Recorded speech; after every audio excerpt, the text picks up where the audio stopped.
Why are Starbucks baristas on strike? To answer that question, I interviewed my friend Shabazz from the Starbucks Union to get the inside scoop on what this strike is all about. It's three sticking points, right, that the union can't seem to get Starbucks to agree to. Better health benefits that aren't taking so much out of your paycheck. Yeah. So the first contract was already finalized. Yeah, the first contract was ratified. It was finalized. This was basically set in stone. And Howard Schultz comes in, and he's insisting on making these major changes that are ultimately going to be to the detriment of the workers. Why should people care? You know, what's the importance of a union? I want to actually go a little bit further back before we get to the modern union. Because I think a lot of people want to look at Starbucks, and I mean, I did objectively at first. Starting out, I'm like, man, what a great company to work for. I mean, it's got competitive pay. You get benefits of 20 hours a week, college and free coffee markout and food, drinks.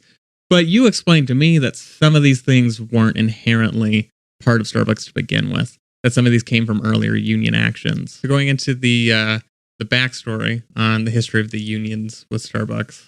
Yeah, so before Howard Schultz takes over, in 1986, UFCW Local 1001 secures a contract with Starbucks where part-time employees are given that paid time off.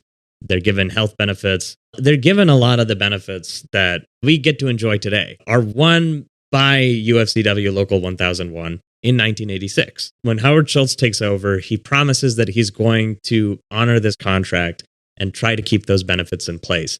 And one of the first things he does is immediately he tries to raise the threshold for how many hours you would have to work in order to qualify for those part-time benefits. So is that where that 20 came from? That is where that 20 hours a week eventually comes from. Okay. He also engages in the strategy where initially the Starbucks workers that were represented by the union were the people who worked in the warehouses and at the roastery. There were a number of cafes in the Seattle area were not represented by UFCW Local 1001. But what Howard Schultz insisted on was to include those cafes in the bargaining unit. And the idea for him was by having these cafes suddenly become members of the bargaining unit and therefore like increasing the number of people that the union has to get, essentially consent from in order to essentially hoping that it waters it down. So Yeah. they vote no to unionize it. Yeah, Howard Schultz had hoped that the cafes would vote against unionizing and that the union would be killed by that. This plan backfires on him, and the majority of cafes end up voting to join the union. Oh, good. What begins after that is just a very, very lengthy contract negotiations process. And that's where Howard Schultz is introducing those ideas like raising the cap on what's the minimum hours that you have to work in a week in order to get those part-time benefits. Just cause termination. Let's throw that out. Because like as a Starbucks employee, you are an at-will employee. Your employer can hire you and fire you for any reason whatsoever. They don't even have to like cite a reason. There was a period of time where the basic consensus among all employers was just like, well, you obviously have to have a good reason in order to fire somebody. These were the provisions that Howard Schultz was trying to take away from that union contract. And this was one of the ways that those contract negotiations were being delayed because you have a bunch of these rights that the union has already secured in their first contract. And so the first contract was already finalized. Yeah, the first contract was ratified. It was finalized. This was basically set in stone. And Howard Schultz comes in and he's insisting on making these major changes that are ultimately going to be to the detriment of the workers represented by the union. No self-respecting union is going to settle for a contract that's going to be worse than the contract that came before it. Yeah. Protracted contract negotiations is a very modern union busting strategy that is still implemented to this day.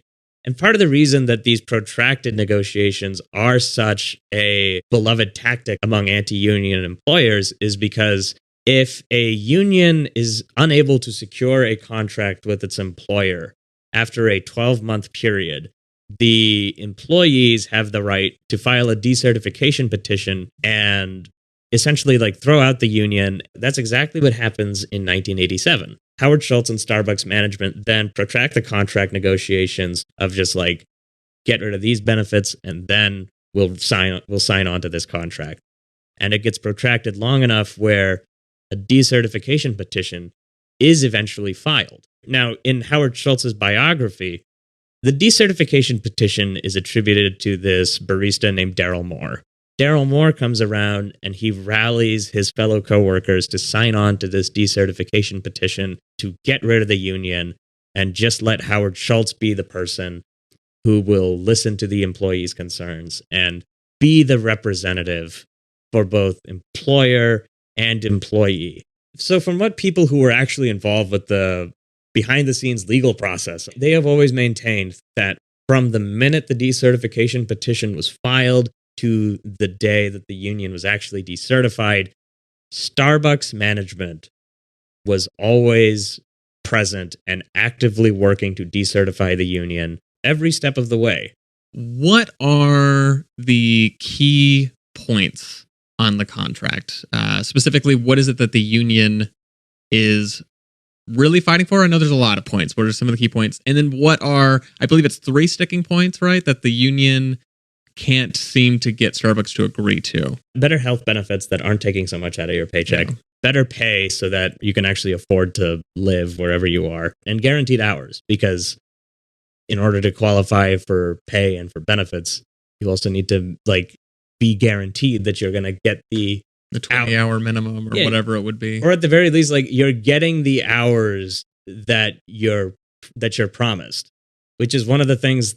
Recently in New York, there was a labor law settlement where Starbucks was found to have violated the Fair Work Week Act in New York. 39 million. It was like a 38. It was a big settlement. Yeah, it was like 35 to 38 million dollars that was going to be dispersed to affected Starbucks employees. What that lawsuit was, I think, ultimately about was Starbucks was repeatedly violating the Fair Work Week Act by having the schedules for their workers just change on a dime when you're supposed to give that advance notice, and you're supposed to give, you're supposed to provide some minimum guarantee for schedule you for this long and we're going to pay you for the amount of time that you're working. It sounds like not every state might have those protections for employees like New York does. No, and that is that's part of the reason that a union contract is so important. A union contract makes it so that you're going to have broad labor protections across the board, no matter if you're in Georgia or if you're in New York or if you're in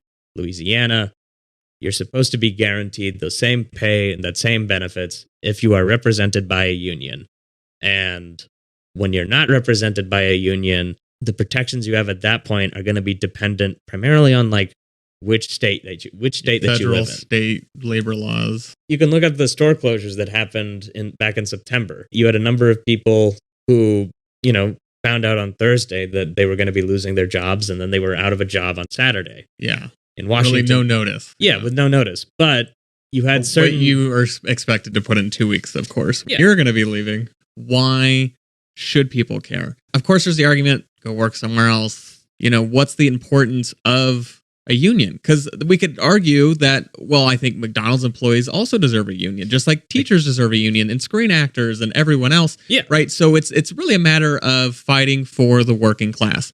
And obviously there's an issue in the country where people want to side with CEOs over the working class. If you put aside the reality of the job market right now, then the appeal of just getting a job somewhere else that pays you better and treats you better, yes, I see the appeal in that. You can only run away from your problems for so long before they come back to bite you. I care about this fight, and I've stuck around in this fight for as long as I have, because I know that at some point it's going to find me. When I was hired at Starbucks, a lot of my coworkers were around the same age as my youngest sibling. And I remembered how easy it was to have that good nature be taken advantage of, and just how that made me feel. And I saw that's a good point. Yeah. I keep seeing on social media people being like, it's a job for teenagers, go do something else. I mean, right off the bat, it's not primarily teenagers, but there are a lot of people that are teenagers even still working in high school. It's really easy to take advantage of those people because they don't know what a good work environment might look like. If this is your first job, this is the job that's supposed to set the precedent for what at least what the rest of your professional career is going to be like. There are a number of skills you're probably going to develop for the first time working at Starbucks. And if they're not developed properly, it becomes a lot harder to unlearn just like those more damaging experiences, and kind of like someone growing up in dysfunction and then getting older and realizing, oh, this was dysfunctional. That's not normal. And I think we should think of that in terms of all jobs. Like, right, it doesn't just have to be Starbucks, baristas, or even fast food work. Any entry-level job, or any job for that matter. Obviously, a lot of trade jobs or maybe more advanced jobs might have unions, but a lot don't. So if we ended up in our respective career fields of filmmaking, then there are unions set up. But that's not the case for a lot of careers, a lot of industries. And I think that's what's important, is that we need protections for all of the working class. It's not just about Starbucks employees. But I do like your point about sort of creating a better work environment, better standards, so that way then those people, if they do choose to move on from Starbucks, are entering into a workplace with a better mindset, with a better understanding and standards for what you do get as an employee, and what is considered normal for benefits, be it part-time or full-time. Now, I want to just wrap up then with any closing thoughts. Is there anything we didn't touch on that you wanted to? You might not think that unions are necessarily important. You might not necessarily be convinced that, a union is going to be necessary. But it creates a sense of community, at least. Yes. That wasn't something I was really thinking about. Yeah. That is true. No, it creates that sense of community. And also, like, even if you don't necessarily care about unions, the conditions that create unions are going to find you one of these days. Maybe you don't have to deal with it today, but someday you will have to deal with that. And the people who are currently fighting to kill unions wherever they are starting to form are the very same people who are also going to decide to make your life worse just because it boosts the value of their stock a little bit. If you guys want to check out the full episode, you can do so right here at my podcast, The Complete History of Coffee. If you guys enjoyed this episode, make sure to leave a like. And if you found it insightful, then make sure to subscribe to the channel.